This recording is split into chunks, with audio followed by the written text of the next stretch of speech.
اعوذ باللہ من الشیطان الرجیم بسم اللہ الرحمن الرحیم۔ السلام علیکم ورحمۃ اللہ وبرکاتہ۔ میرے عزیز بھائیو بہنوں اور بچوں، حضرت علامہ شیخ محمد البانی رحمۃ اللہ علیہ بیان کرتے ہیں کہ میں مکہ معظمہ میں مجاور تھا۔ ایک دن ایسا آیا کہ کھانے کے لیے کچھ نہ ملا اور میں بھوک سے نڈال ہو گیا۔ اسی حالت میں باہر نکلا تو راستے میں ایک تھیلی پڑی دیکھی۔ اٹھا کر دیکھا تو ریشمی تھیلی تھی اور ریشم کی ڈوری سے بندھی ہوئی تھی۔ جب میں نے اسے قیام گاہ پر لا کر کھولا تو دیکھا اس میں نہایت قیمتی موتیوں کا ایک ہار موجود تھا۔ بازار نکلا تو دیکھا ایک شخص رومال ہاتھ میں لیے پکار رہا تھا کہ میری تھیلی جس میں موتیوں کا ہار تھا گم ہو گئی ہے، جو صاحب اس کا پتہ دے گا اس کو شکریہ کے طور پر 500 دینار انعام دوں گا جو اس رومال میں بندھے ہیں۔ پھر آپ فرماتے ہیں میں اس شخص کو اپنے گھر لے آیا اور تھیلی نکال کر اس کے حوالے کی۔ وہ شخص بڑا ممنون ہوا اور حسب وعدہ 500 دینار پیش کیے، لیکن میں نے اس سے معذرت کی اور کہا کہ میں نے یہ کام صرف اللہ کی رضا کی خاطر کیا ہے، اجرت لے کر میں اپنا اجر ضائع نہیں کرنا چاہتا۔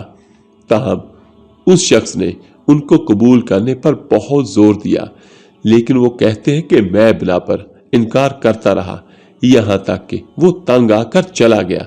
اس واقعے کے کچھ عرصے بعد میں نے مکہ معظمہ سے رختے سفر باندھا اور ایک سمندری جہاز پر سوار ہو گیا۔ بدقسمتی سے راستے میں طوفان آ گیا اور جہاز ایک چٹان سے ٹکرا کر پاش پاش ہو گیا۔ میرے سوا سب مسافر ڈوب گئے۔ میرے بچنے کی صورت یہ ہوئی کہ تختہ میرے ہاتھ آ گیا اور میں اس تختے پر بیٹھ گیا اور وہ تختہ بہتے بہتے ایک جزیرے کے ساحل تک پہنچ گیا۔ حسن اتفاق یہ ہوا کہ اس جزیرے کے باشندے مسلمان تھے۔ میں وہاں کی مسجد میں ٹھہر گیا۔ لوگوں نے مجھ سے حال دریافت کیا تو میں نے ان کو سارا واقعہ بیان کر دیا۔ لوگ یہ سن کر بہت متاثر ہوئے اور میرے ساتھ نہایت اچھا سلوک کیا۔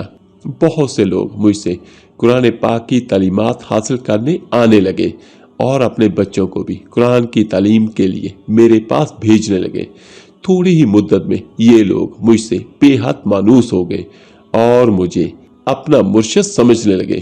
اس کے علاوہ وہ مجھے کافی مالی امداد بھی دیتے تھے اور دوسری کئی قسم کی خدمات کرنے سے بھی گریز نہ کرتے تھے۔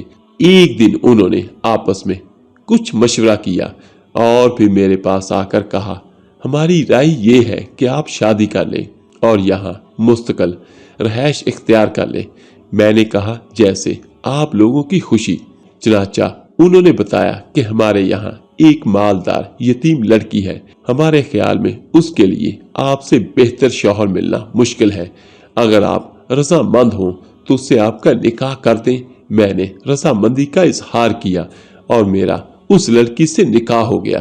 جب میں نے خلوت میں اپنی بیوی کو دیکھا تو یہ دیکھ کر حیران رہ گیا کہ وہی تھیلے والا ہار اس کے گلے میں پڑا ہوا تھا۔ میرے پوچھنے پر وہ لڑکی کہنے لگی کہ وہ اسی حاجی کی بیٹی تھی جسے میں نے محض اللہ کی رضا کے لیے ہار واپس کر دیا تھا۔ لوگوں نے مجھے بتایا کہ جب اس لڑکی کا باپ حج سے یہاں واپس آیا تو اپنے قیمتی ہار کے گم ہونے اور پھر اس کے مل جانے کا واقعہ اکثر بیان کیا کرتا تھا اور کہا کرتا تھا کہ جس شخص نے مجھے یہ ہار واپس دیا ہے ایسا نفیس آدمی میں نے دنیا میں نہیں دیکھا۔ پھر وہ بندہ یہ دعا کیا کرتا تھا کہ کاش اس کی مجھ سے یہاں ملاقات ہوتی تو میں اپنی لڑکی کا نکاح اس سے کرتا۔ پھر آپ فرماتے ہیں کہ اللہ تعالیٰ نے اس مرحوم حاجی کی دعا کو شرف قبولیت بخشا اور لڑکی کا میرے ساتھ نکاح ہو گیا اور اللہ پاک نے اس بیوی سے مجھے اولاد بھی نوازی۔ تو میرے عزیز بھائیوں، آج کے اس واقعے میں ہمیں بہت سارے سبق ملتے ہیں۔ ایک سبق یہ کہ سچ ہے نیکی کا بدلہ ہمیشہ اچھائی سے ہی ملتا ہے اور برائی کا بدلہ ہمیشہ برائی سے ہی ملتا ہے، جیسے کہ اس واقعے میں دیانت کا بدلہ کیسا عظیم ملا اور اللہ تعالیٰ نے دنیا ہی میں دکھا دیا کہ جو ماندار ہوگا اللہ تعالیٰ غیب سے اس کی مدد فرمائے گا اور دوسرا کہ اس بندے نے حاجی نے جو دعا کی وہ بھی اس کی اللہ پاک کی رحمت سے قبول ہوئی۔ اور آخر میں دعا ہے اللہ پاک ہمیں اس واقعے سے سبق حاصل کرنے کی توفیق عطا فرمائے، آمین ثم آمین۔ تو ملتے ہیں جلدی انشاءاللہ ایک نئی ویڈیو عمل کے ساتھ۔ اللہ حافظ۔